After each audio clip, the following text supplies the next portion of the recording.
No claws, no fangs, no fur thick enough for winter, slower than almost anything trying to eat it, weaker than most things it had to fight. A newborn that takes over a decade just to become useful. By every normal rule of nature, this species should not exist. Ice ages tried to freeze it out. Volcanoes tried to choke the sky and starve it. Bigger, stronger, better-armed cousins tried to outcompete it. And somehow, out of every human-like species that ever walked this planet, only one is still standing. Us. So today, we're asking the obvious question nobody really answers properly: why didn't ancient humans go extinct? Stick around, because the real answer has almost nothing to do with strength. It has to do with something far stranger. Let's start with the obvious problem. The human body is not built for survival. No sharp claws to fight with, no thick hide to stop teeth or thorns, no powerful jaw, no venom, no armor of any kind. Compared to almost every predator sharing its world, this creature was soft and slow. A human sprinting flat out loses to most four-legged hunters. Its eyesight in the dark was poor, its sense of smell unremarkable. Alone, in the open, one human was an easy meal. And this fragile creature also grew up painfully slowly. A baby zebra can run within hours of being born. A human baby can't even lift its own head for weeks. That means years of complete dependence, complete vulnerability. Every single one of those years was a window for disaster. Disease, starvation, predators, falls, cold nights with no fire. On paper, this species had almost nothing going for it. And yet, now let's make it worse. The planet itself kept trying to finish the job. Around 70,000 years ago, a supervolcano called Toba erupted. It was one of the largest eruptions in the planet's history. Ash blocked sunlight for years across huge parts of the world. Some researchers believe the human population crashed to just a few thousand individuals. A few thousand. On an entire planet. That's not a rough patch. That's a species standing at the edge of the cliff. And Toba wasn't the only near miss. Ice ages came in waves, locking up huge amounts of the world's water. Grasslands turned to desert. Forests turned to frozen tundra. Familiar food sources vanished for generations at a time. Entire regions that used to be livable became lethal. Any one of these events, alone, could have quietly ended the story. A slightly weaker, slightly less lucky species simply would have blinked out. No headline, no warning, just silence where a species used to be. In fact, that's exactly what happened to almost every other human-like species. Here's something most people never learn in school. We were never the only humans on Earth. For most of history, several human species lived at the same time. The Neanderthals, thick and powerful, built for cold European winters. The Denisovans, known mostly from a few bones and teeth in a cave. Homo erectus, who survived for close to 2 million years longer than we have so far. Homo floresiensis, a small human species nicknamed the Hobbit, found on a remote island. Every single one of them is gone now. Every one. Except us. And here's the uncomfortable part: some of them were physically stronger than we were. Neanderthals had denser bones, bigger muscles, even bigger brains in raw size. They survived brutal Ice Age winters for hundreds of thousands of years.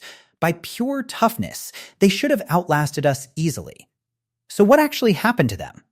Nobody knows the full story. It probably wasn't one single cause. Climate shifts, shrinking populations, possibly even competition with us, directly. But here's the pattern worth noticing across every extinct human species. None of them lacked strength. What they seem to have lacked was something else. So if it wasn't muscle that saved us, what was the first real advantage? Fire. Controlling fire changed everything about how this fragile species survived the night. Predators that once hunted humans in the dark suddenly kept their distance. A circle of light became a wall no claw could cross. Fire also meant something even bigger: cooked food. Cooking broke down tough fibers before the body had to. That meant more energy absorbed from the same amount of food. More energy for a brain that was about to get very expensive to run. Warmth from fire also meant humans could push into colder, harsher land. Territory that used to be a death sentence slowly became livable. One small flame quietly rewrote the rules of where humans could exist. But fire alone doesn't explain how a weak, clawless species started winning fights. That answer came from something no other animal on Earth was doing at this level toolmaking. A sharpened rock could cut deeper than any tooth. A spear meant a human no longer had to get close enough to be killed. Distance changed everything. A weak arm with a sharp point could now take down something 10 times its size. Traps and snares meant humans didn't even need to be present for the hunt to work.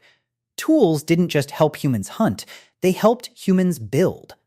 Simple shelters, warmer clothing from animal hides, containers to carry food and water. None of this required stronger muscles.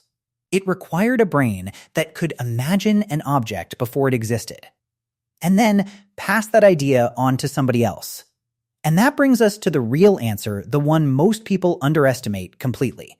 Humans didn't survive because individuals got stronger. Humans survived because groups got closer. A lone human in the wild was in constant danger. A group of 10 watching every direction at once was a completely different problem for any predator. Cooperation meant food got shared even on a bad hunting day, which meant a single failure didn't have to mean starvation.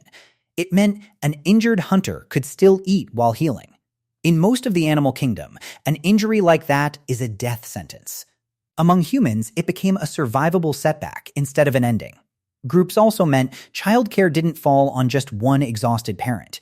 Elders who could no longer hunt could still teach, still remember, still guide. And that turned out to matter more than anyone would have guessed.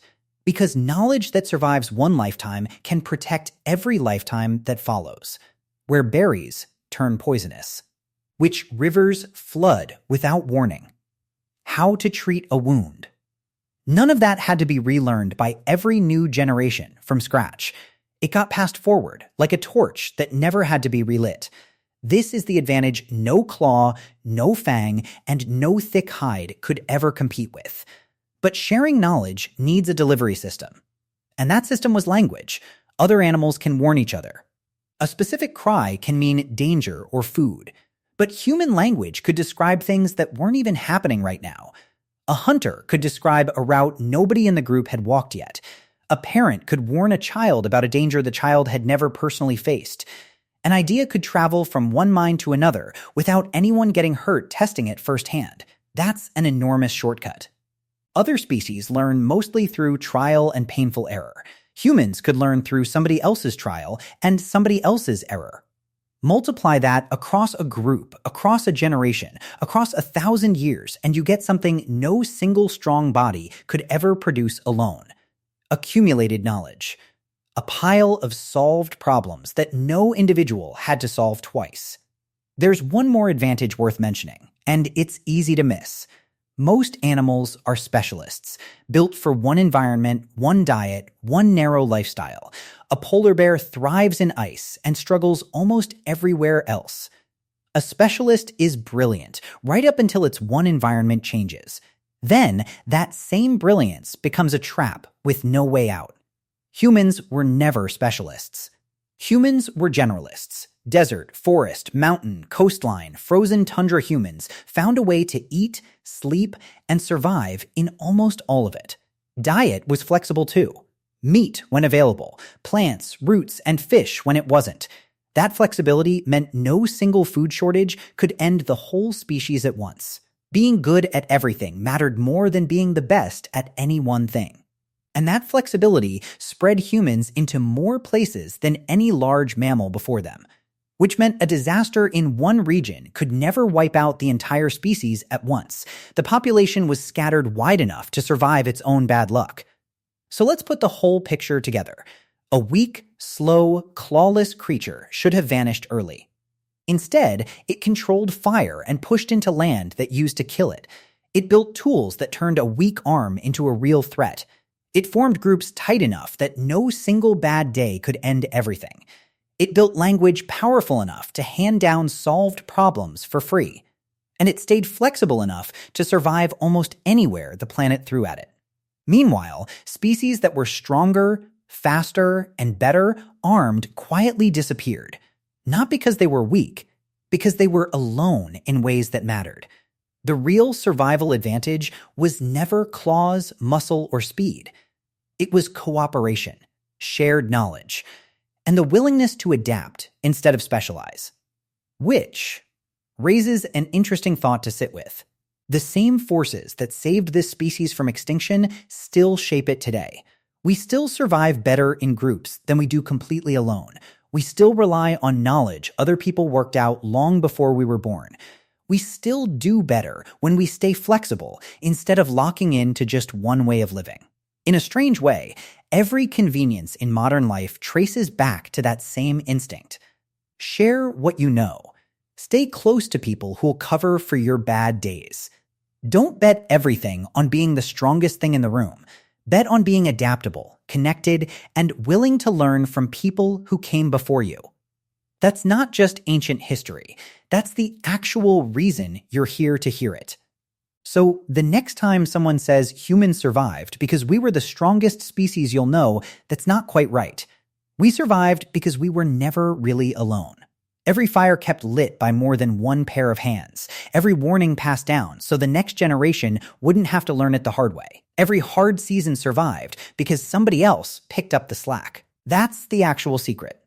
Not the sharpest claws, not the fastest legs, just people choosing again and again for hundreds of thousands of years not to face the world alone.